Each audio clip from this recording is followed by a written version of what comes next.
우주를 좋아하시는 분들 안녕하세요. 흥미진진한 우주여행의 세계로 떠나기 위해 안전벨트를 매세요. 이제 깜짝 놀랄 만한 재미있는 사실 한 가지에 대해 이야기해 볼게요. 우주선은 고속도로에서 연료가 바닥나는 일반 자동차와는 다릅니다. 광활한 우주 공간에서는 상황이 조금 달라요. 물론 가스, 먼지, 빛, 들판, 아주 작은 입자들이 떠다니는 걸 발견할 수 있지만 문제는 너무 얇게 퍼져 있어서 우리 우주선과 우주 술래잡기 게임을 할 수 없다는 거예요. 마치 수줍은 우주 먼지들을 모아놓은 것과 같아요. 지나가는 물체와 상호작용하기에는 너무 수줍음이 많아요. 따라서 우주를 여행하는 우주선에 큰 문제를 일으킬 걱정은 하지 않아도 됩니다. 맞아요. 우주는 마찰 없는 천국과도 같아요. 계속 나아가기 위해 끊임없이 추진력이 필요한 물속의 배와 달리 우주선은 모든 것을 알아서 해결해요. 엔진을 끄고 나면 추진력을 이어받아 일정한 속도로 앞으로 나아가요. 브레이크가 없는 우주 롤러코스터처럼 흥미진진하죠? 그렇다면 우주 여행자들은 왜 연료를 아껴 쓰려고 노력할까요? 우주로 물건을 쏘아 올리는 일은 간단하지 않아요. 비용이 많이 들고 엄청나게 어려운 일입니다. 그래서 영리한 우주 여행자들은 운반해야 하는 연료의 양을 최소화하기 위해 최선을 다합니다. 실제 우주 탐사 세계에서는 대부분의 우주선이 멋진 접근 방식을 취합니다. 불꽃놀이처럼 처음에 엔진을 점화하여 지구의 소나귀에서 벗어나 원하는 속도에 도달합니다. 그 최적 지점에 도달하면 엔진을 끄고 관성에 맡깁니다. 마치 자전거를 타고 내리막길을 달릴 때 중력의 모든 것을 맡기는 것과 같아요. 이 엔진은 용감한 탐험가들이 우주 목적지에 우아하게 도착해야 하는 여정이 끝날 때쯤에야 다시 살아납니다. 같은 원리로 혹시 우주선이 연료가 떨어지더라도 우주를 이동하는 것을 멈춘다는 의미는 아니에요. 그냥 같은 방향으로 떠 있을 뿐이죠. 즉 우주선이 궤도를 바꿀 만한 물체와 부딪히지 않는 한 말이에요. 애초에 우주에서 마주칠 물체는 그리 많지 않아요. 이제 엔진 폭발에 대한 심각한 강박증이 있는 것처럼 보이는 화려한 공상과학 영화에 대해 이야기해 보겠습니다. 실망시켜서 죄송하지만 그런 영화는 현실적이지 않아요. 현실에서 우주선은 귀중한 연료를 절약하고 엔진이 꺼진 평화로운 순간을 즐기며 우주의 광경과 소리에 흠뻑 빠져드는 것을 선호합니다. 그러니까 다음에 공상과학 영화를 보다가 우주선이 갑자기 엔진이 꺼지면서 멈추는 장면을 목격할 때는 혼자서 웃을 수도 있어요. 제작자가 드라마의 재미를 더하기 위해 창의적인 자유를 발휘했을 수도 있습니다.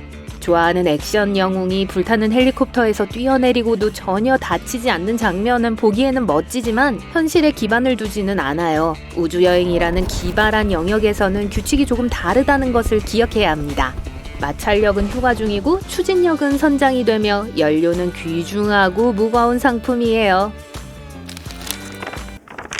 우리는 영화와 책에서 본 적이 있어요. 우리 모두는 미래의 우주선이 어떤 모습일지 어느 정도는 상상하고 있습니다. 하지만 현실적일까요? 시속 805km라는 놀라운 속도로 달리는 자동차를 상상해보세요. 뿐만 아니라 주유를 생각하기도 전에 무려 1610km를 주행할 수 있어요. 도로 위를 질주하는 이런 자동차는 정말 대단하죠. 하지만 이 차는 평범한 자동차가 아니니까 꽉 잡으세요. 최고의 우주선을 만들기 위해 반드시 고려해야 할 한 가지 중요한 사항이 있는데 바로 깃털처럼 가벼운 무게를 유지하는 것입니다. 무게는 비용과 직결되기 때문에 가벼울수록 좋다는 건 누구나 아는 사실이죠. 하지만 그것도 아세요? 바로 이러한 무게 문제를 해결할 수 있는 돌파구가 생겼어요. 탄소 나노튜브라는 마법의 물질이에요. 이 나노튜브는 강철보다 100배 이상 강합니다. 패더급 헤비급 챔피언이 탄생한 셈이죠. 자, 잠시 현실을 직시해봅시다. 우주여행에는 많은 어려움이 따른다는 것은 누구나 알고 있는 사실이에요. 가장 큰 장애물 중 하나는 우주에 떠다니는 성가신 방사능입니다. 우리가 살고 있는 지구에는 슈퍼히어로의 방패처럼 우리를 보호하는 든든한 대기가 있어요. 하지만 우주에서는요? 우주 비행사들은 심각한 방사선 방어가 절실히 필요합니다. 우주선을 금속 갑옷으로 감싸자라고 생각하실 수도 있습니다. 하지만 금속은 기본적으로 우주선의 보호막으로 최악이라는 것이 밝혀졌습니다. 우주선이 금속과 충돌하면 원자 파티를 일으켜 완전히 새로운 방사선을 생성하기 때문이죠. 우리를 보호해야 할 금속이 정반대의 역할을 하게 되는 거예요. 그렇기 때문에 광선을 차단할 방법을 찾아야 합니다. 바로 여기에서 믿을 수 있는 탄소 나노튜브가 등장하죠. 너무 작아서 현미경으로 봐야만 볼 수 있는 아주 가느다란 철사라고 생각하시면 됩니다. 더 가벼운 소재가 비결이에요. 방사선이 나노튜브 보호막을 뚫고 들어오려고 하면 바로 그 자리에서 멈춰버리기 때문이에요. 자, 이제 우주선의 가장 중요한 점이 있어요. 이 장치가 스스로 수리를 할 수 있으면 좋겠죠? 생각만큼 터무니없는 일은 아닐지도 모릅니다. 우리의 천재적인 인체에는 나쁜 일이 발생할 때마다 뇌에 경고를 보내는 아주 작은 센서가 있습니다. 우리 몸의 개인 방어 알림 시스템이라고 생각하시면 돼요. 이제 이러한 센서를 소형화하여 새로운 우주선에 탑재한다고 상상해보세요. 각 센서는 우주선의 컴퓨터 두뇌에 메시지를 보낼 수 있습니다. 수리가 필요한 부분이 있으면 컴퓨터가 우주선에 이봐, 렌치를 꺼낼 시간이야 라고 부드럽게 신호를 보낼 수 있죠. 하지만 우주선을 지구 밖으로 보내는 것에 대해 이토록 호들갑을 떠는 이유는요, 도대체 어디로 향하는 걸까요? 나사는 인간을 소행성과 화성으로 보내는 장대한 모험을 계획하고 있어요. 이제 최고의 과학 놀이터이자 탐험을 위한 최고의 장소인 화성부터 시작해보죠. 이 붉은 행성은 지구의 특이한 사촌처럼 비슷한 역사와 진화를 거쳤어요. 화성을 연구함으로써 우리는 우리 고향에 대한 비밀과 화성이 어디로 향하고 있는지에 대한 비밀을 풀 수 있습니다. 게다가 화성에 한때 생명체가 살기에 적합한 조건이 있었을 가능성이 있다는 사실 알고 계셨나요?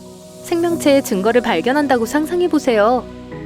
이미 수십 년 전부터 로봇 탐사선이 화성을 탐사해왔지만 화성에 인간을 보내기 위한 여정은 조금 더 가까운 지구 저궤도의 국제우주정거장에서 시작됩니다. 국제우주정거장에는 믿을 수 있는 우주비행사들이 화성을 비롯한 심우주 임무에 필요한 기술과 통신 시스템을 미세 조정하는 데 도움을 주고 있습니다. 또한 인체가 우주에 어떻게 반응하는지, 우주 모험가들이 건강하고 행복하게 지낼 수 있는 방법이 무엇인지에 대해서도 많은 것을 가르쳐주고 있습니다. 그리고 화성으로의 멋진 여행도 잊지 마세요. 하지만 왜 우리가 붉은 행성을 방문해야 할까요? 우선 화성은 태양계 전체에서 가장 멋진 곳이에요. 다른 행성에 비해 접근성이 훨씬 뛰어나 우주 탐험의 결실과도 같은 곳이죠. 화성 탐사는 생명체 자체의 신비를 푸는 데 도움이 될 수 있습니다. 생명체의 기원과 진화에 대한 놀라운 해답을 발견할 수 있을지도 모른다는 생각은 매우 흥미진진합니다. 그리고 누가 알겠어요. 먼 미래에는 화성이 예비 행성으로 우리가 생존을 위해 가야 할 곳이 될지도 모릅니다. 우리는 강력한 우주 발사 시스템 로켓과 신뢰할 수 있는 오리온 우주선에 의지하고 있습니다. 이 장치들은 우주여행의 동력이 될 것이며 화물과 사람을 붉은 행성으로 운송할 수 있는 수단을 확보할 것입니다. 하지만 잠깐만요.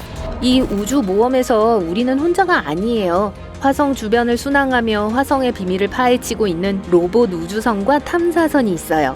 전국 각지에서 수많은 뛰어난 엔지니어와 과학자들이 화성에서 우주비행사가 생활하고 일하고 다시 돌아올 때 필요한 기술을 개발하기 위해 열심히 일하고 있습니다.